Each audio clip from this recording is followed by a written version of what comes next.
In this video and subsequently in this module, we'll understand the need for dedicated state management solution for React apps. We'll take a brief look at popular solutions before introducing Redux as a popular and battle-tested state management solution for enterprise React applications. We'll then dive into essential Redux concepts and principles. So let's begin. When you build a product, your initial goal is to usually create an MVP or a minimum viable product. The MVP is certainly not the end goal because once your product hits the market and starts getting user feedback, your next goal is to evolve the product to suit the customer's needs. So in essence, rather than a defined end goal, your product goes through continuous evolution as it adapts to customer base.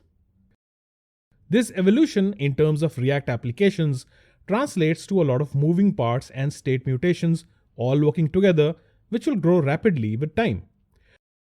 From authentication, user management to product catalogs, carts, preferences, UI transitions, and a ton of other things, it is very easy to see how things can go out of control as your product begins to evolve. A React app depends on state, which is the data layer that drives the application. We know for a fact that state should usually be held at the nearest parent. But in a large hierarchy of components, the nearest parent could be anywhere. For instance, the product catalog component in this pseudo layout makes for a better home for stateful data that will be consumed and modified by its children. The same happens with the user account hierarchy. But what if product catalog wants to read state data from user account? You can then imagine the state at the root and use context or props to percolate it down to every component. That might work for smaller applications but would easily become a total mess as the application evolves. Modeling the state as an evolutionary asset is harder than it sounds, and this process can get really complex real fast. But even if we get optimistic state management to work, the larger issue in such approaches is that it becomes impossible to predict state mutations in a large application. Our goal, therefore, is to have a dedicated and central store for our state where mutations are deterministic. This makes it really easy to identify potential bugs and issues since such an architecture results in predictable state mutations. Facebook officially and internally uses Flux, an architecture for implementing deterministic state management. It should be noted that Flux is not a library or a framework, but a recommended architecture for managing data as it travels through a React application. Flux also imposes and reiterates unidirectional data flow, which is at the heart of all React applications.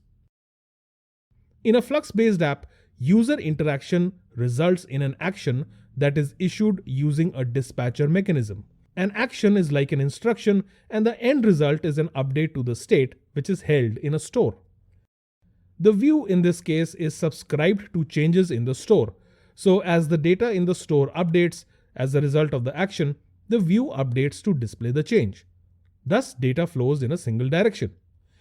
But the main thing to note here is that state can only be mutated through actions, and since actions are predefined, unpredictable state mutations can be avoided. Besides Flux, several other products aim to solve the same problem. For instance, XState is an incredible solution for managing state transitions and mutations. XState uses finite state machines, a mathematical model that results in highly predictable state transitions. Another solution is MobX, which also uses the concept of actions which result in state mutations and consequential updates to the view. But probably the most popular state management library, especially for React applications, is Redux. Built originally by Dan Abramov in 2015, who later joined hands with Andrew Clark, Redux is, at its heart, a predictable container for your state. Redux follows in the footsteps of the Flux architecture and is also inspired by the Elm language. While not exactly like Flux, Redux does borrow some concepts. At its heart is the store, a centrally located JavaScript object that describes the entire state of your application. The example here demonstrates a state object structure for a hypothetical shopping app. The important thing to note here is that this object in Redux must be serializable. In simple words, you should be able to convert this to a string, such as when you need to persist the state, and you should be able to convert that string back to a format which Redux can actively use as stateful data. The store is the single source of truth for a React application that uses Redux, and this makes it easy to know where your data is coming from and how it is stored. You don't have to poke around your component hierarchy to find the source of your data. Everything is stored centrally as a single object. One of the core principles of Redux is that your state in the store is inherently read-only and cannot be changed directly. There are no setters on the store. So how exactly do we modify data in the state? To mutate elements in the state, you have to use predefined actions. Actions in Redux are again simple JavaScript objects which describe what you're trying to do and can optionally carry a payload. For instance, an action that has to store an item in a cart might look like this. The type property describes what we are trying to do, while the rest of the object is the data that we wish to store. They're like instructions that may seem a bit verbose at first, but are designed to describe clearly what they want to achieve. More importantly, actions themselves are mere intentions of the user to perform a specific state mutation. To actually mutate the store, you need to dispatch these actions. For instance, clicking on the Add to Cart button should dispatch an action as you can see here. These actions are then intercepted by a reducer. Now, the first time you hear of the term reducer, you may go into a state of confusion or even panic. I know I did when I first learnt Redux. The great thing though is that reducers are amazingly simple to understand. They're just JavaScript functions that take the contents of your state, that is the state object from the Redux store, and return a modified version based on a given action. Such functions are known as pure functions because they ingest the previous version of state and return a new version of the state without introducing any other side effects of their own. Reducers are the only way to modify the contents of the Redux store, and the only way to invoke reducers are through actions, which are dispatched by the view. This also means you can perform several simultaneous mutations in one single action. Now, the moment a reducer function returns a modified version of the state, the view re-renders to reflect the change. This is because the view is subscribed to changes to the store. This way, you get unidirectional data flow and predictable state mutations that are only possible through predefined actions. This virtually eliminates the possibilities of unwarranted and unpredictable state mutations. While all stateful data is stored in one central store, your app may include multiple reducers, often delineated by their domain of data. For instance, user-related state data such as authentication status, preferences, and similar data may be handled by a user reducer, while the product catalog, filter, and sort-related data may be mutated by the catalog reducer. Likewise, the cart reducer could handle all cart-related mutations.